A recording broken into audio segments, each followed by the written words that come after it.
In fall 2003, Mark Zuckerberg and his girlfriend Erica Albright are having a conversation in a bar about the final clubs in Harvard University. Mark underrates her, saying following him to events after he gets into a final club will give her opportunity to meet people she doesn't normally meet since she goes to Boston University. Hearing this angers her, and at the instant, she breaks up with him. Mark tries to apologize, but he rather makes the situation worse. Erica then pours on him her final words and walks out on him. Mark hurtfully walks into his house and starts badmouthing her on his blog.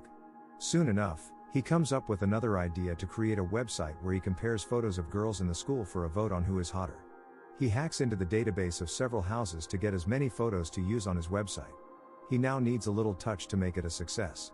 His best friend, Eduardo Saverin, walks in just in time and provides him with the algorithm to make his website work. Mark completes the work, names it Face Mash, and in a very short period it goes viral inside the school. Somewhere else, Phoenix Club's first party of the fall semester is ongoing. Erica's roommate sees the blog about Erica and shows it to her. Some boys who also read the blog stand in front of her room and make fun of her breast size, which was all captured in the blog. Eduardo warns Mark about the traffic the website is gaining and suggests they shut it down before they get into trouble. Mark doesn't see it as a big deal and keeps it running. In no time, the school's administration finds out about it and shuts down the school's network. Mark's friends see this and get disturbed, but he doesn't seem bothered at all, even though there seems to be trouble ahead of him. In the next scene, Mark and his friend Eduardo are in a deposition. Erica gave testimony about what happened in the bar and what Mark blogged about her. All these used against him, he still doesn't see his shortcomings, and in his opinion, Erica lied about some part of the testimony. They eventually take a break. A junior attorney who is present stays back and talks with him about the number of hits his website got in just 2 hours. Mark corrects her figures, saying it's rather 22,000 hits. Dating back to 2003, the Winklevoss brothers are row crewing. They are the best so far and are proud of it. While having breakfast, their friend shows them the news of a sophomore that hacked 7 houses to create a website where users frantically vote for hot girls. He did that while he was drunk and blogging at the same time. After reading the news, they think that Mark is the guy they need. In the next scene, we see Mark in another deposition with the Winklevoss brothers and their partner, Divya Narendra. Back in 2003, an administrative board hearing was held. Mark is being accused of intentionally breaching security, violating copyright, violating individual privacy by creating Face Mash, and lastly, charged with violation of university policy. Mark stands up to give his statement, saying he has already apologized to all those he hurt or harmed. He further says that with the accusation of him intentionally breaching security, he deserves recognition for doing that. Mark explained it, saying he helped the school realize the holes in their cybersecurity setup. The meeting ended and Mark got slapped with 6 months academic probation.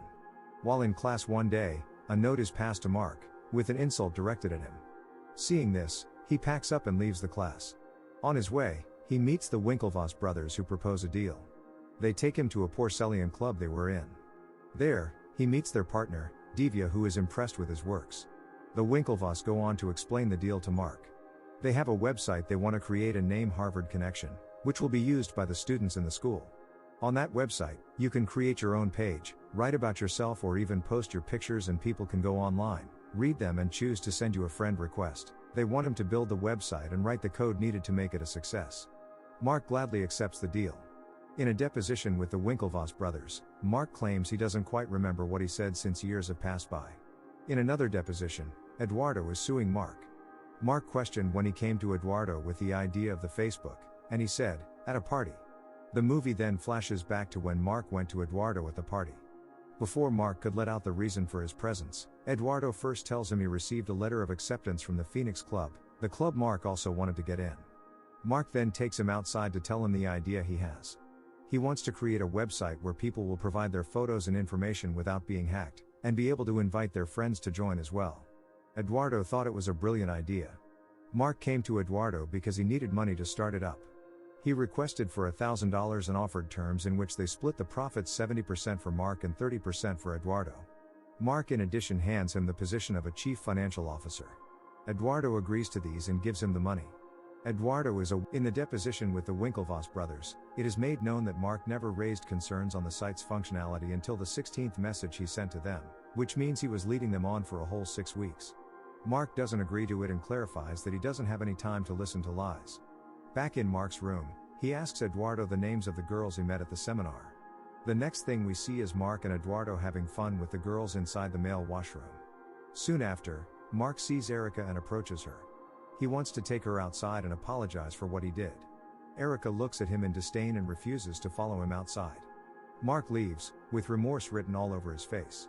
This isn't going to stop him.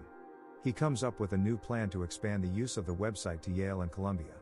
Eduardo also suggests he expands to Stanford too. The Winklevoss brothers soon find out about his expansion. Divya wants to hire a different lawyer since the cease and desist letter didn't do much to Mark. The brothers want to slow down because they think they are gentlemen of Harvard and therefore shouldn't be going round blaming people for stuff without concrete evidence. They then come up with the idea that in the Harvard Student Handbook, there is a law that states you can't steal from another student. They use this as grounds to meet the president of the school to plead with him to do something about it. Somewhere in California, Sean Parker, an entrepreneur who founded an internet company that allows people download music for free, just had a one-night stand with a Stanford student. After revealing his identity to the student, he takes her laptop to check his email. He finds the Facebook, opens it and sends a link to his email because he loves what he's seeing. The Winklevoss brothers finally meet the president of the school and tell him the whole story. He does nothing about it and suggests that they forget about it and create a new one. Mark and Eduardo take a trip to New York during the spring break to meet potential advertisers. Mark showed no interest in the meetings until they met with Sean Parker. Mark loved listening to Sean because he agreed with him on not adding ads to the website for now. They listened to him tell story after story, which Eduardo was having issues with. He told Mark to come to California and before leaving he asked them to take off the prefix and use just the word Facebook. Mark fell in love with his ideas right that moment. We are now at the deposition where Eduardo is suing Mark. It is revealed that as of April 13, 2004, the shares of Facebook were split 65% for Mark, 30% for Eduardo and 5% for Dustin, the vice president and head of programming. Eduardo is then asked if he ever did anything to embarrass the company and he says no. They then refer him to when he was made to attend to a chicken for a week as part of his initiation into the Phoenix Club. He ended up being accused of animal cruelty for feeding the chicken with chicken. An article was written about it and linked to Facebook since he is the co-founder. Mark tells Eduardo he'll be needing more money because he'll be moving to California and hiring 2 interns. Mark admits to Eduardo that Sean was right about him moving to California to work there. Eduardo doesn't agree because he read an article about him where Sean had issues with drugs and girls, but Mark already had made his decision. During their argument, they find out the website has hit 150,000 members. One day, Eduardo walks into a scene where Mark is making a group of students hack a Python web server while drunk. There, he can choose the best hacker as an intern for Facebook. Eduardo then tells him he has opened a new bank account where he put $18,000 to cover his expenses in California. One of the students is the first to complete the task and Mark congratulates him as a new member of the Facebook team. In the deposition, Eduardo states that though he didn't like the idea that Mark was moving with the interns to California, he gave him the $18,000 because he saw they were partners and he wanted to contribute to the company, so he stayed in New York to get more advertisers to keep the website running. They are now in California. Mark's interns accidentally break the chimney while he was filming a video of them. In a moment, they hear the doorbell ring and Mark went to check who it was. To his surprise, it was Sean. He saw the chimney break while he was across the street. Sean was happy to see him because Mark took his advice. He then asks about Eduardo, who couldn't make it. At a club, Mark and Sean are talking business. Mark wants to get Facebook into 100 schools by the end of the summer. Sean also promises him he'll get him into 2 continents. Mark then offers for Sean to come live with him since he has no place to stay. In New York, the Winklevoss brothers partake in a rowing competition which they end up losing. Later, they find out that Facebook has expanded to Cambridge, Oxford and London School of Economics. This is when they decide to sue him in the federal court. In California, Sean is on a call when he hears the doorbell ring and he goes to answer it. Eduardo showed up, soaked in the rain. Mark was supposed to go for him from the airport, but he had taken a nap after coding for 36 hours. Eduardo finds out that Sean is now in charge of setting up meetings and even the current one with Peter Thiel. Eduardo speaks to Mark alone and tells him he quit his internship on the first day and has problems with his girlfriend Christy. Mark then tells him to move to California otherwise he'll be left behind. Hearing this, he goes to the bank the next day and freezes the Facebook bank account. They are at the meeting with Peter Thiel, who is going to invest $500,000 into Facebook.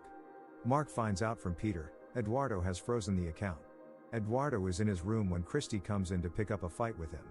Eduardo hands her a present and excuses himself as Mark has just called. Eduardo explains to Mark he did that because he wanted attention. Christie then set the present on fire and walks out of the room. Mark asks Eduardo to come to California because the meeting with Peter was successful and he needs him to sign some documents. He made it to the new office in California to sign the documents. There, he found out his share has moved up to 34.4%. At the deposition, Eduardo says that he didn't know he was signing his death certificate. He again says that Mark asked him to come back to California again at the end of November or early December for a party when they hit 1 million members. He agreed to come. Eduardo goes to the office for the party but he sees no sign of celebration. A man then calls him to speak to him privately and sign some papers. To Eduardo's amazement, his shares had been diluted down to 0.03% and none of the shareholders suffered the same fate. He gets furious and smashes Mark's laptop. Eduardo tells him his comeback won't be for his 30% share but instead he'll be coming for everything. After some time, they hit 1 million followers and everyone is excited about it. Sean is at a party with the interns, doing drugs and talking about how big Facebook has become. Soon, the police arrive and take Sean away because of his involvement with an underage girl. Sean calls Mark to explain things to him but Mark tells him he'll get everything back under control. Presently, the junior attorney asks Mark what he did to Sean and Mark says he still owns 7% of the company. She then tells Mark they'll present a settlement agreement in their next meeting, in which he'll be paying a little extra. Mark thanks her for giving him a heads up and then she leaves. Mark opens his Facebook page and sends Erica a friend request and keeps refreshing the page. At the end, we find out that the Winklevoss brothers received $65 million and signed a non-disclosure agreement. Eduardo also received an undisclosed amount and his name was restored as the co-founder.